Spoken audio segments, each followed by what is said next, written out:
तो गाइस कैसे हैं आप सब लोग। राइज ऑफ द हिमनली लॉर्ड की एपिसोड 1, 2, 3 के साथ हाजिर हूं। तो लास्ट एपिसोड के एंड पे हमने देखा था कि जिन काही जो कि लूनार फेरी सेक्टर की एक डिमोनिक सोल्जर होती है, जो कि लूनार फेरी की अपनी डिसाइपल होती है। तो ये लड़की जो होती है, इसे यहाँ पर एक असैसिनेशन मिशन मिलता है, जो कि एक असैसिनेशन टीम ग्रुप के लीडर की तरफ से दिया गया होता है। वो जॉन जोकर मास्टर शिव को मरवाना चाहता है, क्योंकि मास्टर शिव ने जहाँ पर उसके सभी के सभी साथियों को मार डाला था, जो यहाँ पर हमारे चीफ पोंग को मारने के लिए आए थे। तो अब यहाँ पर जिन गाही जो होती है बड़ी तेजी के साथ भागते हुए उस डेस्टिनेशन की तरफ आगे जा रही होती है, ताकि वो जाकर हमारे जोखा को और मास्टर शिव को ढूंढकर मार सके। तो जैसे वो बड़ी तेजी के साथ भागती हुई आगे बढ़ रही होती है, साथ ही वो सोच रही होती है कि मुझे यहाँ पर काफी ज्यादा लकी फील हो रहा है कि मुझे ये मिशन मिला है, क्योंकि वैसे तो मुझे अपनी बिल्डिंग को छोड़कर आने का मौका मिलता नहीं था, लेकिन इस मिशन को पूरा करने के बाद मुझे काफी सारे मेरिट पॉइंट्स मिलने वाले हैं। क्योंकि अगर मैं यहाँ पर से निकली हूँ और नया चैपल बनाने के लिए, क्योंकि मैं काफी सारा पैसा चाहिए, तो फिर मैं पैसा कमाकर ही वापस आऊंगी। जब मैं पैसे कमाकर वापस जाऊंगी तो लूनार फेरी जो है इस बात से बहुत ज्यादा खुश होने वाली हैं,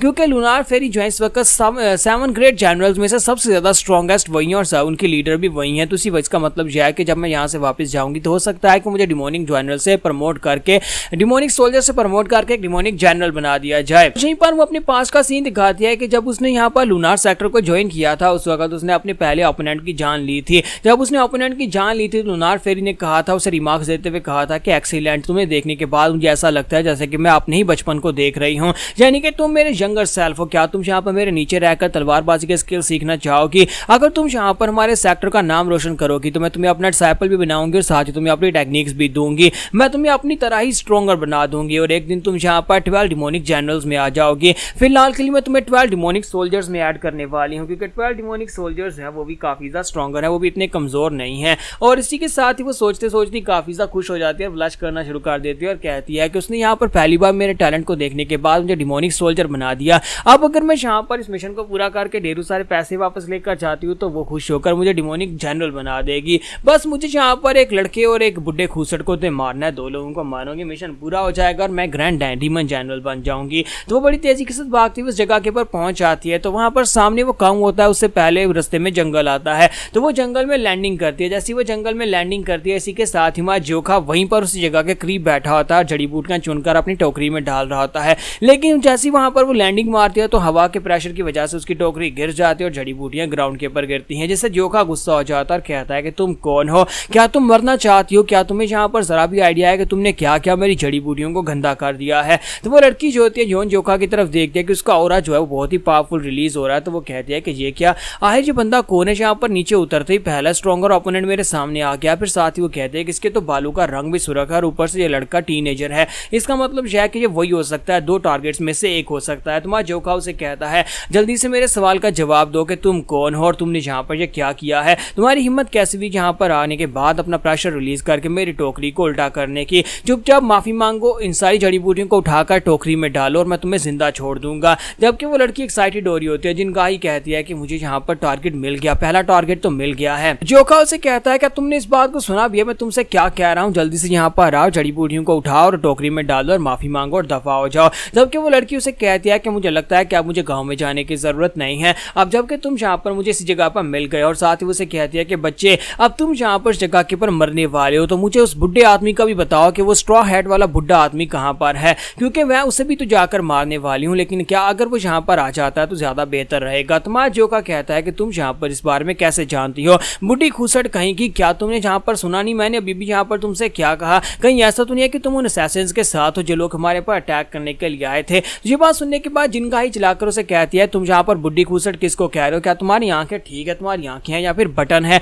इतनी खूबसूरत लड़की को तुम बुढ़ी खूसट कैसे कह सकते हो? और साथ ही वो अपने चेहरे के ऊपर से व्हील उतारती है और उसे कहती है और तुम्हारी हिम्मत कैसे भी यहाँ पर मुझे एक असैसिन कहने की? क्या मैं तुम्हें शक्ल से एक असैसिन दिखाई देती हूँ? क्या तुमने पहले कभी यहाँ पर इतनी खूबसूरत लड़की को असैसिन देखा है? मैं लूनार सेक्टर से हूँ। तो हमारा जोखा उसे कहता है तुमने अभी भी क्या कहा? तुमने लूनार सेक्टर कहा, इसका मतलब यह है कि वो बुढ़ी खूसट कमीनी चुड़ैल वो जो लूनार फेरी है, क्या वो भी लूनार सेक्टर से है? तो ये बात सुनने के बाद जिनका ही कहती है क्या बकवास कर रहे हो, तुम यहाँ पर मेरी मास्टर की इंसल्ट बिल्कुल भी नहीं कर सकते, तुम्हारी हिम्मत कैसे भी मेरे सामने उसके इंसल्ट करने की? तो जोखा उसे कहता है कि तुम्हें लगता है कि मैंने तेरी मास्टर की इंसल्ट कर दी है? क्या इंसल्ट इसे कहते हैं या फिर इंसल्ट उसे कहते हैं कि जिसमें तेरी कमीनी बुढ़ी खूसट मास्टर ने एक बंदे की डेड बॉडी को उसकी कब्र से निकालकर उसकी हड्डियों को शॉपर में डालकर उसे कचरे के डस्टबिन में फेंक दिया। तुम्हें नहीं लगता कि इंसल्ट इसको कहते हैं? तो ये बात सुनने के बाद जिनखाई सोच रही होती है कि मुझे इतना पता चला था कि मास्टर लास्ट टाइम वारियंग मैनर में गई थी और वहां पर जाने के बाद उन्होंने जो वारियंग मैनर के मोस्ट सबलेटिंग स्वर्ड्समैन से, क्योंकि वो बहुत ज्यादा नफरत करती है, तो उसकी ग्रेव को निकालकर उसके अंदर से उसकी हड्डियां निकालकर उन्हें डस्टबिन में फेंक दिया था।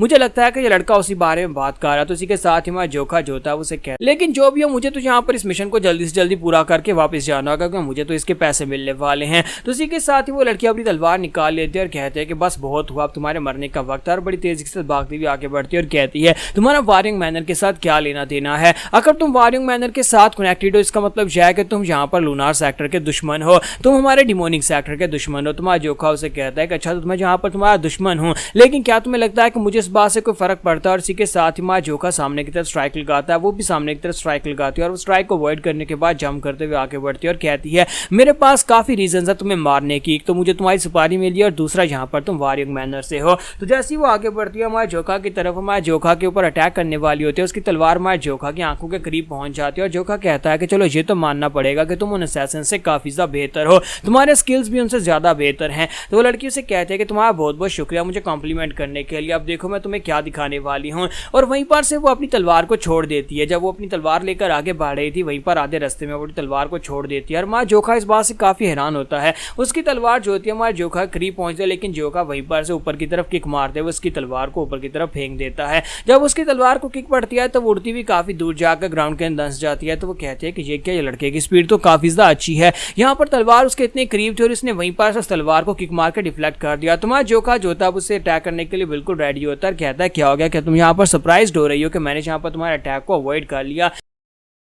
जबकि वो लड़की उसे कहती है कि जरा अपनी आंखों को गौर से देखो, तुम्हें क्या लगता है कि तुमने वाकई मेरे अटैक को अवॉइड कर लिया और तुम यहाँ पर फिर से मुझे गुड्डी खुसट नहीं कह सकते? और साथ ही वो अपनी तलवार को वहाँ पर उठाने के लिए पीछे की तरफ हटती है और पीछे हटने के बाद उसे कहते हैं कि मैं तुम्हें यहाँ पर एक बहुत ही खास स्किल दिखाने वाली हूँ, क्योंकि तुम्हें यहाँ पर कम अज कम इतना आइडिया तो होना ही चाहिए कि एक बुढ़ी औरत और एक खूबसूरत लड़की में क्या फ़र्क होता है। मैं अब तुम्हें नई ट्रिक के साथ तुम्हारी आंखें निकाल कर तुम्हारे हाथ में रखूंगी और फिर तुम्हें दिखाऊंगी कि खूबसूरती क्या होती है। फिर साथ ही वो उसे कहती है कि मुझे लगता है कि तुमने अपनी ज़िंदगी में कभी कोई खूबसूरत लड़की नहीं देखी। तुम्हारा जोखा जो होता है वहां पर अपनी सारी सिस्टर्स को याद करता है और उनको याद करने के बाद कहता है बुढ़ी घूसट कहीं कि अपना दिमाग ठीक करो, तुम बहुत ज्यादा अगली हो, मैंने जिन लड़कियों को देखा तुम उन सबसे ज्यादा भद्दी दिखाई देती हो। तो उसी के साथ जिन जो होती है वहां पर गुस्सा होती है और कहती है अपनी बकवास बंद करो। चलो खैर कोई बात नहीं, तुम जानबूझकर मुझे गुस्सा दिलाने की कोशिश कर रहे हो और तुमने वाकई मुझे गुस्सा दिला दिया है और अब यहाँ पर वक्त आ चुका है तुम्हारे मरने का। तुम्हारा जोखा से कहता है इस तरह की बात तो मुझसे बहुत सारे लोग कर चुके हैं, लेकिन क्या वाकई में तुम्हारे पास इस तरह के स्किल्स भी हैं कि तुम इन स्किल्स के साथ मुझे मार सको? दूसरी तरफ से हमारी जिन जो होती है वो भी यही सोच रही होती है कि चाहे मैं इस लड़के को कितना ही बदतमीज क्यों ना समझ लूं, लेकिन मुझे लगता है कि इस लड़के के पास कम से कम स्किल्स तो हैं, इतनी स्किल्स हैं कि यहाँ पर अपनी बदतमीजी को सपोर्ट कर सके और इसी वजह से इतनी एटीट्यूड के साथ बात कर रहा है। जहाँ पर हमारी एपिसोड 123 का एंड करेंगे और नेक्स्ट एपिसोड में देखेंगे क्या हमारा जोखा जहाँ पर जिन सोही को हरा पाएगा या फिर नहीं।